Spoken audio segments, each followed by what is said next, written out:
Manga has had many huge successes since it began in Japan, from starting off as a small industry to growing to be one of the defining things of Japanese culture. This process has required certain series to force the medium in front of the masses. The big series in the shonen scene that would come to mind would be Dragon Ball, the Big Three, Attack on Titan and so on. It's a similar story in the shoujo scene with the likes of Sailor Moon, Boys Over Flowers and Glass Mask.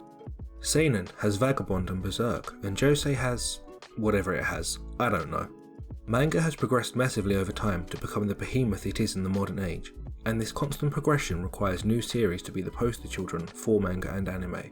And that is exactly what Tokyo Revengers is. Trying to pin down the genre for Tokyo Revengers leaves most people saying it is erased plus delinquents. And while that is a nice response, it doesn't even begin to cover the intricacies of Tokyo Revengers. Tokyo Revengers is an action, delinquent, time travel, mystery series that actually covers each and every one of these genres perfectly. It doesn't suffer from being spread too thin or being riddled with plot holes. From here on out, there will be spoilers for everything up to and including the latest arc, so here is your fair warning. The premise for the series shows the stakes right from the off. The series starts you off with the belief that Takemichi wants to change the past in order to save his middle school girlfriend, Hina. A simple enough concept. I'm going back in time to change someone's death in the future. But here's the thing, her death is related to gangsters, and we aren't just talking your regular Yankee guy that we see in other shonen. Oh no. From the very beginning we are dealing with Kiyomasa, who beats Takemichi with a bat simply for saying Mikey's name. Then we move into even more dark places with the story of what happened to Parchin's friend. His friend was beaten up, and then his girlfriend was abused and beaten by the leader of Mobius, Osanai. This is a tragic and horrifying story, and no person ever deserves the treatment that she got, but this is reflective of the actions of a gang. Gangs are not what we see in other manga. They are not guys with dyed blonde hair saying, "Ah, Teme," and that's it. They are criminals whose actions are a menace to society, and this is accurately reflected in Tokyo Revengers. People are murdered in gang wars, criminal actions are taken. The future Toman is what a gang becomes when it is run by a real gang boss. Its involvement in murder, escort services, drugs, and everything in between are what is seen from the likes of the mafia in our world. And yet even this glimpse into the stakes is only a tiny fraction of what stakes there truly are in the series. Because where the true stakes lie are in the consequences of the actions taken by the characters in the series, and this applies both to the past and the future that is shown in the story. How everything changes every time Takemichi returns is not ever some happy-go-lucky event. There are always terrible circumstances that occur from even the biggest successes that Takemichi has. This is realistic because it's an actual accurate portrayal of the butterfly effect. The character growth that we see in Tokyo Revengers is the best in any series that is currently releasing, and that even includes the likes of One Piece or Attack on Titan. Yes, there is clear growth in those series. That is part of what makes them be the iconic shows and series that they are. But the growth for the likes of Takemichi, Mikey, Kazutora and Hakai is just levels above those in other series. The Valhalla arc is a masterpiece in writing.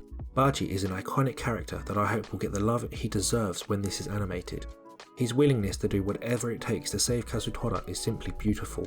And seeing Kazutora's struggles with his mental state, his fear, his snapping before the climax of the arc is character writing at its finest. His fall into a dark hole following what happens with Shinichiro is so tragic and yet so believable given the breaking of his mind that we are shown. And with the exact same situation occurring with his Baji fight, it only hurts more to read this time around. And yet, all of this is only setup we get for the payback, that is the growth Kazutora shows throughout the rest of the series. It is the same idea with the Black Dragons arc, but in a completely different scenario. Here we have Hakai, who is scared of his older brother Taiju, who wishes to be a reliable brother like Mitsuya, the 2nd Division captain of Toman. Taiju beats Hakai and their sister Yusaha out of a twisted sense of love that has developed since the death of their mother. Mitsuya, on the other hand, is exactly what Hakai is seeking, but knows he will never get to be. What we are shown is a Hakai that is going to kill Taiju and the future that his actions would create. We are led to believe that the actions Hakai is taking is because he is protecting Yusaha and Toman, but the reality is that Yusaha was protecting him all along. Yusaha was willing to take double the beatings from Taiju to supposedly take Hakai's share. This is a moment that reveals Hakai's weakness, his fear to fight his brother, but his willingness to kill him shows perfectly the state of the guilty victim mentality. Here is a mentally and physically abused guy who feels guilt over Yusaha's protection of him, and who fears Taiju but wishes him gone so badly he is willing to kill his brother. This is portrayed so well in Takemichi's and Mitsuya's fight with Taiju. Hakai is frozen, too scared to confront his brother, and yet we know that he would have murdered Taiju on that very night if it wasn't for Takemichi's interference. The culmination of what this arc leads to is the growth in Hakai's character, and Taiju's as well in a way, but that's a separate point for another time. The same applies to the Tenjiku arc, but for different reasons again.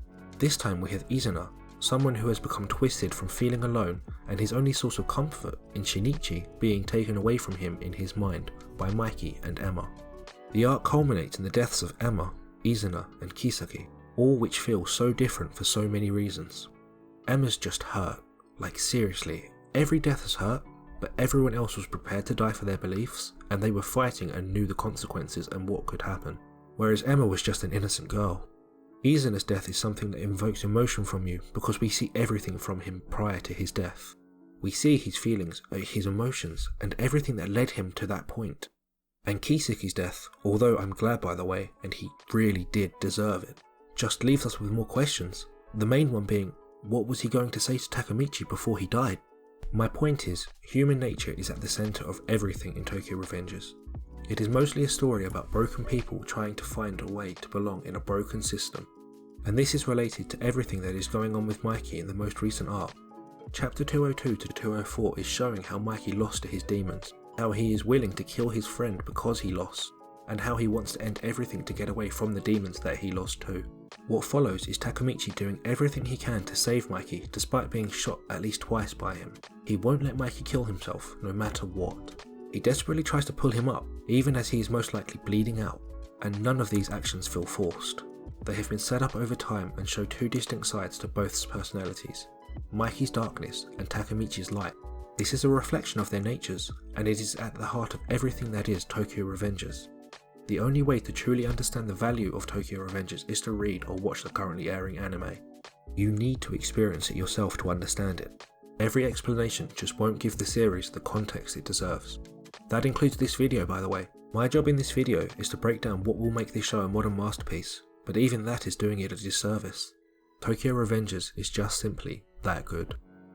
Tokyo Revengers, if it continues on its current trajectory, will be one of the greatest series of all time, I have no doubt. It really does have that potential. What we are witnessing is a modern classic in the making. And there we have my thoughts on the potential of Tokyo Revengers.